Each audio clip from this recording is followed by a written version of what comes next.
Jai Sri Kusum Haranath. Pagal Haranath Part 2, Letter 42, addressed to Matushri Kusum Kumari Devi. Pran Priyatame.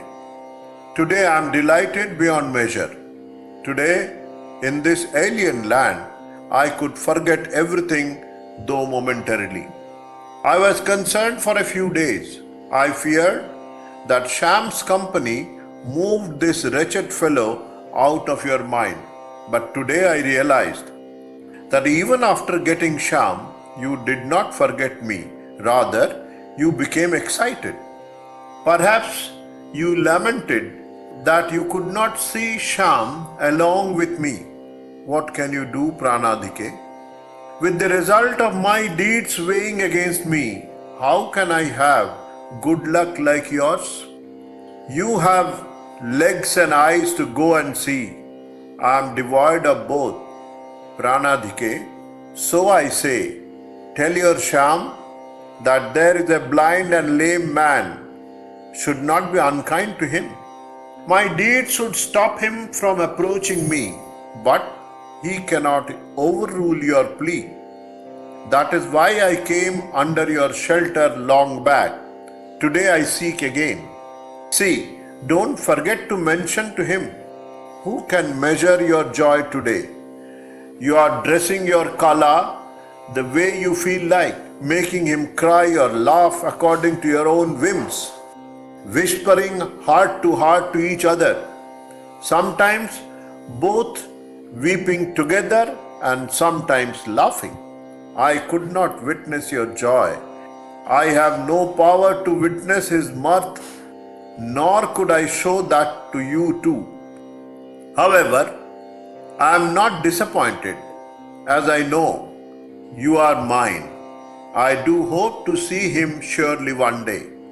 How long will he remain in hiding and make me weep? When you are kind to me, that stern fellow won't hide anymore. Scared as he would be, then he would appear. There is no doubt about it. Now I want your love. Shall I get it? Do I deserve it? I feel no one has ever considered himself undeserving nor wants to believe so. Everybody thinks he is good, but that won't do. If I catch your benevolent eye, there will be some hope, or else it is darkness all around. Now tell me, how can I obtain your favor? The ways and means to gain your attention are known only to you and also to him whom you kindly educate. Will you ever bestow mercy upon me, or shall I go just as I came? Will I ever be able to wash this dirt and mud off, or shall I remain just as I am? I wrote asking for release. Do you intend to frighten me by indicating the way to final escape? I am really helpless. I don't want such final escape. Leave that deception and walk on the righteous path. I want you to clear my passage, the one that you are guarding. You are the gatekeepers of Rashmandal. That is the place where Krishna plays with the maidens of Brindaban at night. No one but you all can stay there. I want that. To be with you always. I want to be free of your magic spell by which you have charmed all people of the world and kept their attention diverted from that Rashmandal. You have drawn them away from that eternal bliss and placing the burden of the world's misery upon their heads, you are enjoying the fun. Blessed is your knowledge of magic, or else how could you charm the master magician of all magicians in such manner?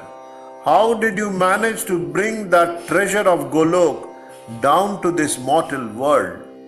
Blessed is your power. Do not count me for the sort of release you have offered to me. If you have caught hold of me, lift me up.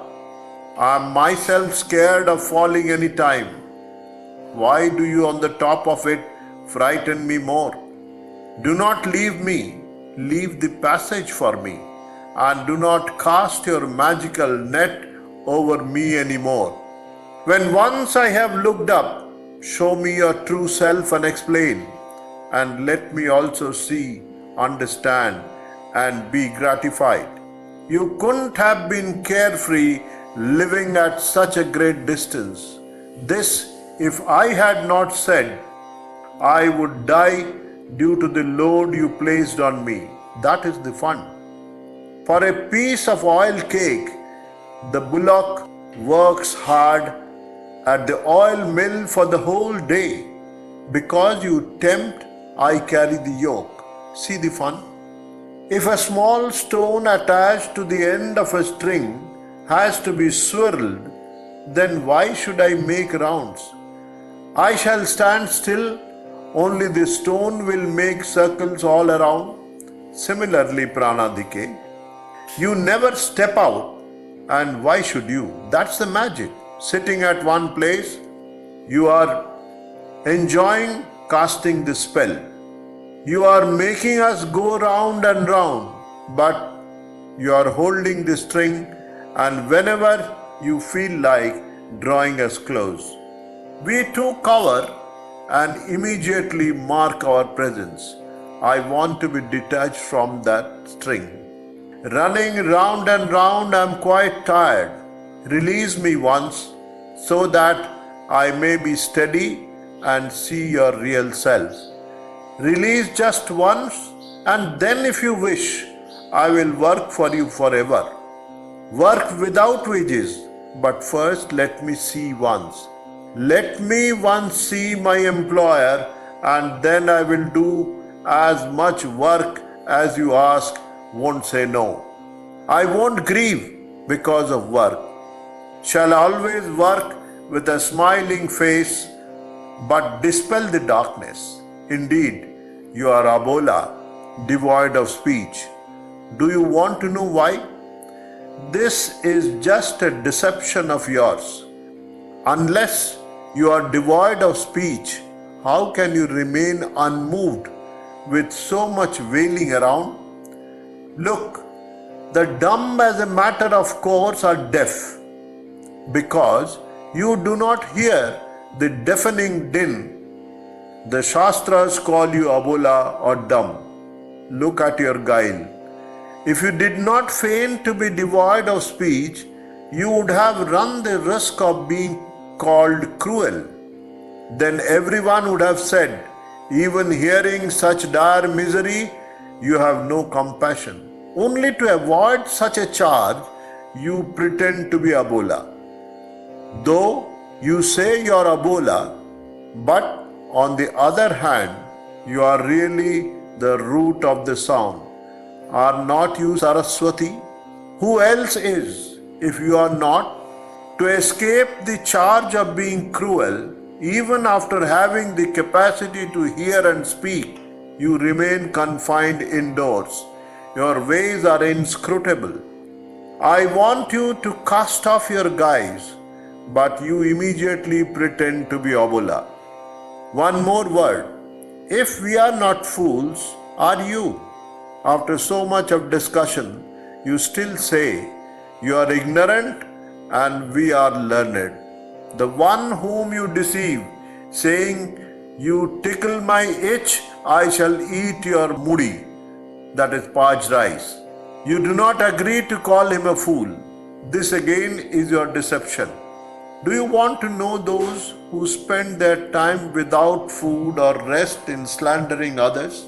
They are Jatila and Kutila, mother-in-law and sister-in-law of Srimati Radha, the principal supporters of Krishna's plays, the favorite devotees of Radha Krishna, and the root cause of the joy of Brindaban.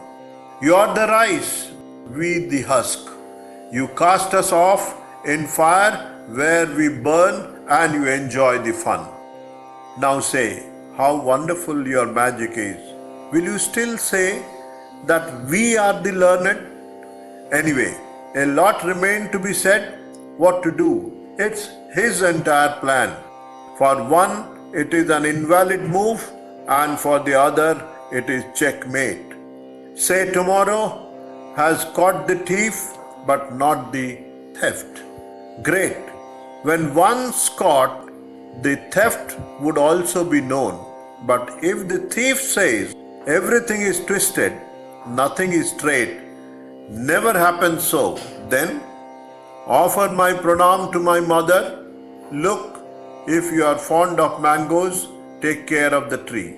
If anybody seeks you, can rather give a mango, but can you give the tree? So I say, when you love the fruit, love the tree too and care for it. When rice is in front, I can't wait any longer, so now sit. Yours, Haro. Jai Shri Kusum Haranath.